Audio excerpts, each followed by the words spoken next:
Se você está endividado ou conhece alguém que esteja, recomendo que assista esse vídeo. Mas antes, precisamos entender o que são dívidas. Acredite, a maioria não conhece o real conceito da palavra dívida. E sem este conhecimento, não entenderemos o que a Bíblia ensina sobre dívidas. Sendo direto, dívida é uma obrigação que alguém tem que pagar. Se você comprou uma casa financiada, seu financiamento é uma dívida. E não se esqueça, o fato de ter condições para pagar as dívidas não significa que não esteja endividado. Quando você está em dia com suas prestações, você não está inadimplente, todavia está endividado.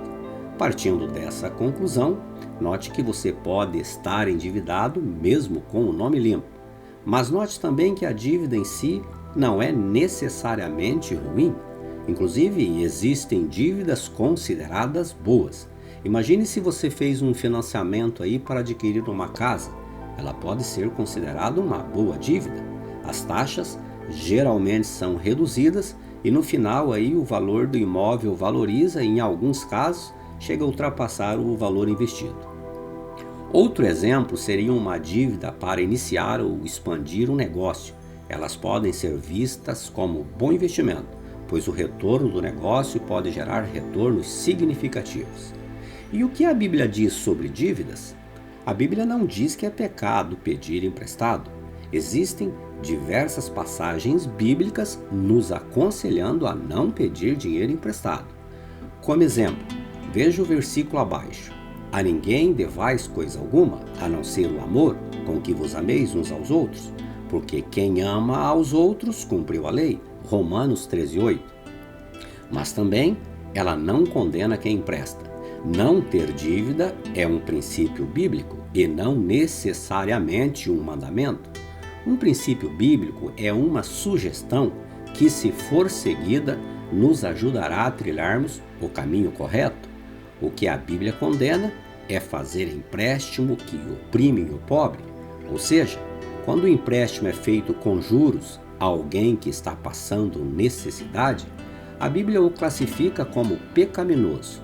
Veja o que diz em Levíticos 25, 35 a 37.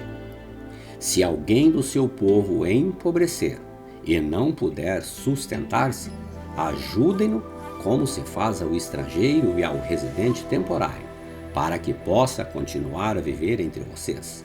Não cobrem juros dele, mas temam o seu Deus, para que o seu próximo continue a viver entre vocês.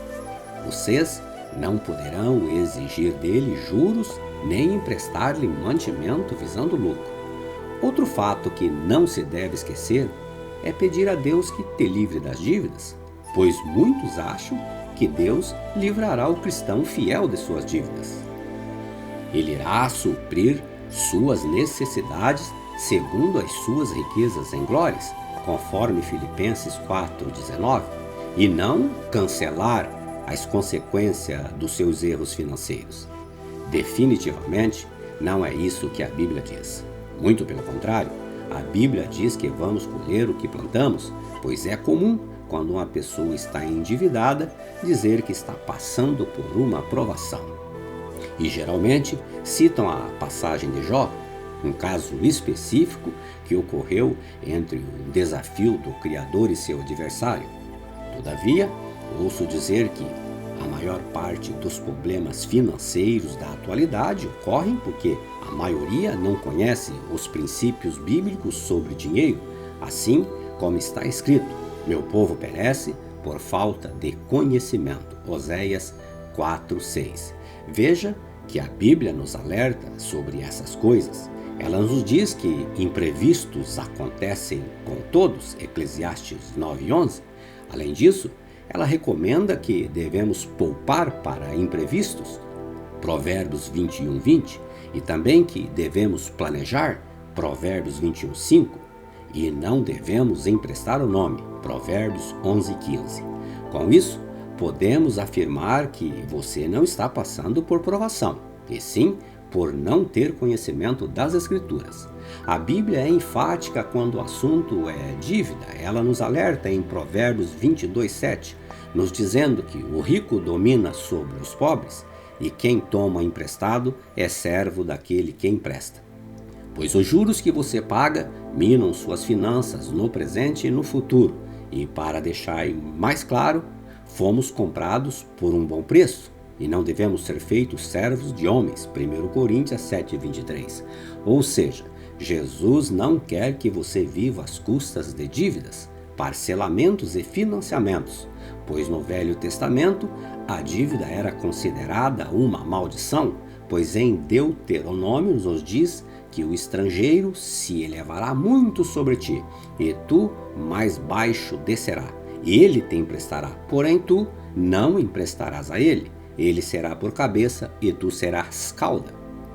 E todas essas maldições virão sobre ti e te perseguirão e te alcançarão, até que sejas destruído. Deuteronômio 18:15, do 43 ao 45.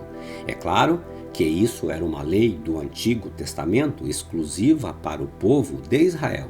E hoje estamos no tempo da graça, mas se analisarmos, hoje não é muito diferente, e que em alguns casos a dívida é semelhante a uma maldição, sem contar que ela diminui sua capacidade de obedecer aos mandamentos divinos, pois os mandamentos, no período que vivemos, se resume a 2: amarás o Senhor teu Deus de todo o teu coração e de toda a tua alma e de todo o teu pensamento. Mateus 22:37.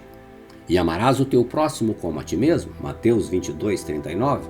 E como você amaria uma pessoa que te tomou emprestado e não te pagou? Neste caso, é melhor que faça uma doação, pois assim estaria cumprindo o mandamento de Cristo de amor ao próximo. E quando você ajuda uma pessoa carente, o seu amor a essa pessoa tende a aumentar.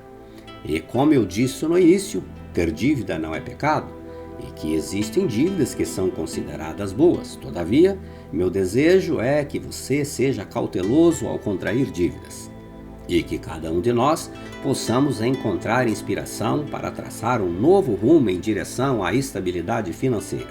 Lembremos-nos de que a jornada para sair do vermelho não é apenas uma questão de números, mas uma oportunidade para cultivar a paz e a prosperidade em todas as áreas de nossas vidas. Curta, comente, compartilhe, ative todas as notificações. Assim, você será avisado quando eu postar um novo vídeo. Fique na paz e que o Senhor lhe abençoe.